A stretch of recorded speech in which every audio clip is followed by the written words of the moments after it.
네, 일정성분비 법칙, 야동, 필수입니다. 필수 단계예요. 먼저 퀴즈로 시작해 보도록 할까요? 상품 있습니다. 상품. 우리 맛있는 거 한번 먹어볼까요? 가장 먼저 풀어서 선생님에게 가져오는 학생은 상품이 있습니다. 네, 문제는 이겁니다. 이 하나에 10g짜리 알약들이 들어있는 약병들이 있어요. 총 10개입니다.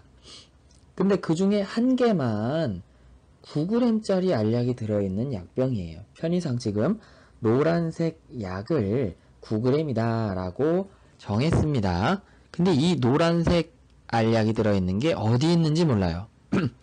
그리고 지금은 구분해 주려고 노란색으로 했지만 생긴 건 똑같습니다. 질량만 달라요. 우리 손으로는 이 차이를 느낄 수가 없습니다. 다행스럽게도 우리한테 여기 저울이 하나 있어요. 숫자로 나올 수 있는 전자저울입니다. 우리가 이 저울을 단 한 번만 사용해서 9g짜리 알약이 들어있는 약병을 찾으세요. 이게 문제입니다. 저울을 한 번만 사용해서 9g짜리 알약이 들어있는 약병을 찾아라. 이게 문제입니다. 각 약병에서 알약은 몇 개를 꺼내든 상관없어요. 충분히 있다라고 생각하겠습니다. 무한대라고 생각해도 좋겠습니다.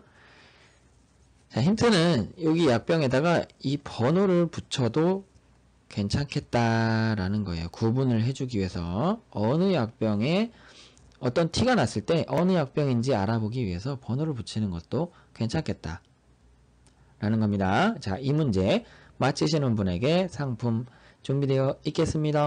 컵라면으로 할까요? 빵으로 할까요? 뭘로 할까요? 네.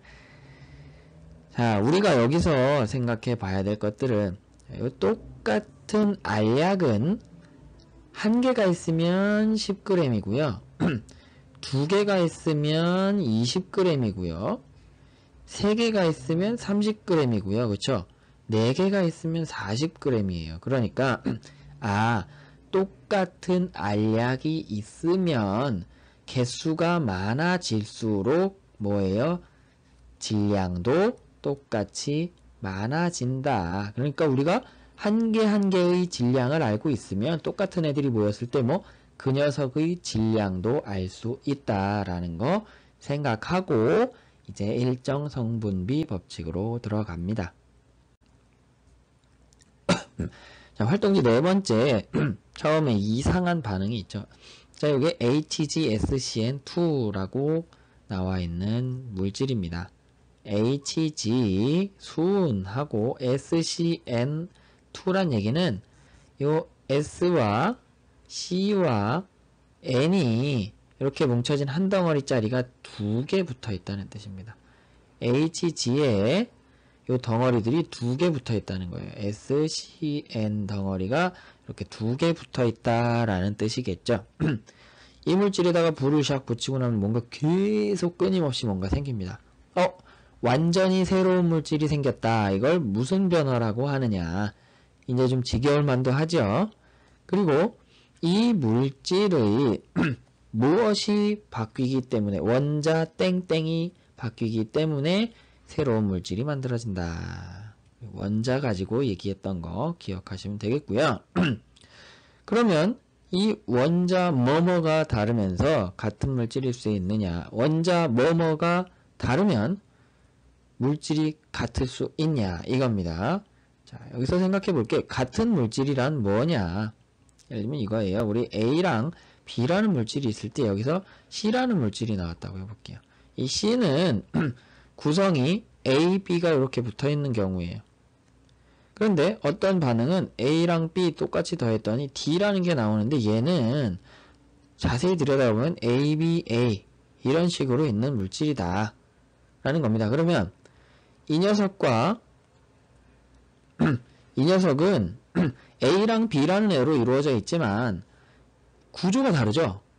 구조가 다릅니다. 그럼 과연 이 C와 D를 같은 물질이라고 할 수 있겠냐 이런 얘기입니다.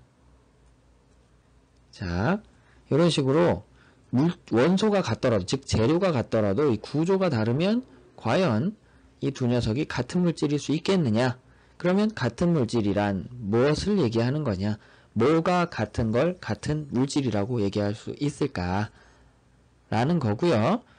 우리가 일정 성분비 법칙이라 그랬죠? 성분비가 뭐냐? 생각해보면 성분이란 건 무언가를 구성하고 있는 녀석들을 성분이라고 하지요. 그럼 성분 비율에는 뭐가 있을 수 있을까? A라는 애랑 B라는 애가 몇 개가 이렇게 붙어 있느냐. 그래서 개수 비율을 얘기할 수도 있겠고요. 혹은 질량이 얼마냐. 그래서 질량 비를 얘기할 수도 있겠고, 부피의 크기가 어떻게 되냐. 부피비를 얘기할 수도 있고, 뭐 예를 들면 사람으로 치면 성별 비율을 얘기할 수도 있고, 여러 가지 성분에 대해서 비율을 얘기할 수 있는 부분이 여러 개가 있다는 거예요. 부피라든가 질량이라든가 개수 이런 것들 아주 다양한 것들이 있는데 우리 일정 성분비 법칙에서는 뭘 가지고 얘기를 하겠느냐, 어떤 성분비를 얘기하겠느냐, 요걸 생각하면서 일정 성분비 법칙을 보면 조금 더 명확하게 다가올 거예요. 이런 문제가 있죠. 수학여행에서 남학생 10명 똑같은 체중입니다. 다 60kg이에요. 그 다음 여학생은 45kg. 조금 무거운가요? 네, 45kg 32명이 있습니다. 남학생은 10명이 있어요. 그러면 이 모둠을 공평하게 나누려고 하면 어떻게 나눠야 될까? 공평하다는 기준을 우리가 생각해 볼 수 있겠죠. 모둠 구성은 어떻게 할까? 어떻게 해야 공평하냐? 공평하다는 걸 뭐 여러 가지를 생각해 볼 수 있겠죠. 성별이라든가 뭐 체중이라든가 여러 가지로 생각해 볼 수 있겠습니다. 그러면 이 모둠들을 각각 놓고 봤을 때 똑같은 성격의 모둠이다 라고 얘기하려면 어떻게 구성해야 될까? 요걸 생각해 보고요. 그렇게 모둠을 짰을 때 인원이 몇 명이 남겠느냐? 딱 맞아 떨어지면 좋지만 그렇지 않을 수도 있다는 겁니다. 공평이라는 것 똑같다라고 얘기할 수 있도록 구분을 해줘야 되겠다라는 얘기입니다. 여기서 우리가 성분비라는 걸 얘기하려면 뭐겠어요? 어떤 것의 비율을 똑같이 맞춰줘야 되겠느냐라는 걸 생각해 보자는 겁니다. 정리해보면 같은 물질이란 뭐가 같아야 같은 물질이다 라고 얘기하겠느냐. 그 다음에 성분 비를 얘기할 때는 어떤 걸 이루는 성분들의 비율을 얘기할 때 뭘 얘기할 수 있겠느냐. 여러 가지 측면이 있을 수 있다 라는 얘기고요. 일정 성분비 법칙이란 뭘까? 네, 어떤 화학 반응을 할 때 이 물질을 만들어내는 반응 물질들 사이에 일정한 비율이 존재한다라는 거죠. 이 성분들 사이에 일정한 비율이 존재한다는 겁니다. 이게 뭘까요? 네, 여기서는 우리가 질량이라는 걸 얘기합니다. 뭐 교과서에 있는 거니까 질량, 개수 뭐 여러 가지 있지만 질량 비율을 얘기한다 라는 거예요.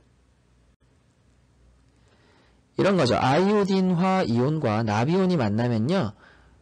요런 아이오딘화 나비라는 녀석을 만듭니다. 그런데 아이오딘화 나비라는 건 뭐가 똑같아야 되겠느냐? 배열이 똑같아야 됩니다. 원자들 사이에 배열이 똑같아야 된다. 그래서 언제나 아이오딘화 이온 2개마다 나비온 1개가 만납니다.